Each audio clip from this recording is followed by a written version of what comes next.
wanted to mention that at this point, and I will digress a bit, in 1994, I voted against the Death with Dignity Act. In 1997, I voted for the repeal. Now, think in terms of this. I am very well informed, very, very well informed, and I had doubts about whether this law was a good thing and whether it was worth changing the status quo. And I strongly believed that if people all knew about palliative care and hospice, we would not need this law because we have the capability of managing all symptoms, all pain. We couldn't necessarily keep people cognitively aware during this period of time. It might require that they be sedated to the point of unconsciousness so that they would not be aware of their distressing symptoms.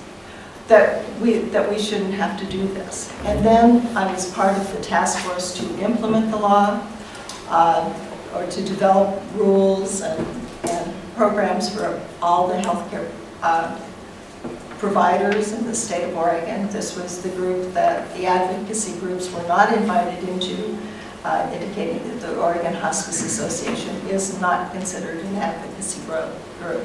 Even though I am here, I want you to know that is not my major role. If the law were voted on tomorrow, I would vote for it. It's not for just these people who are using it. It's the fact that in the state of Oregon, we are able to talk about the most difficult thing. It's on the table. People can walk up and they can talk to their doctor about it. They can say it out loud. Their doctor can say, no, I'm not willing to participate. Or the doctor can say, I am willing to participate. I strongly believe that we should have access to good information, and I've been working for the past 25 years trying to educate people about what their end-of-life options are. But this is one of those issues that's only relevant to you when you're facing it or one of your loved ones is. It's only relevant to the physicians when they have a patient. And most physicians are not having patients who die. Dying is just not all that common.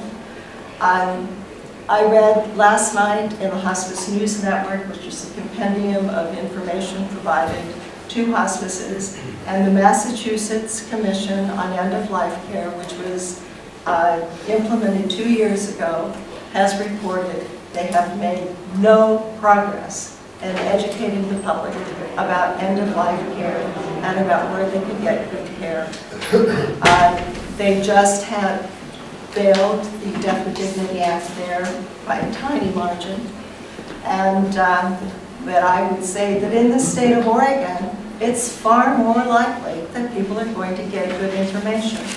When a patient walks up to a doctor and says, I'm thinking about the Death with Dignity Act, you can believe that that person is being taken seriously. And these people also tend to ask these questions earlier. They're not waiting for the doctor to tell them what they need to know when they need to know it, as most of us expect that that's what a doctor is going to do. And the doctor isn't waiting for the patient to ask them. You really close this gap that's existed forever. And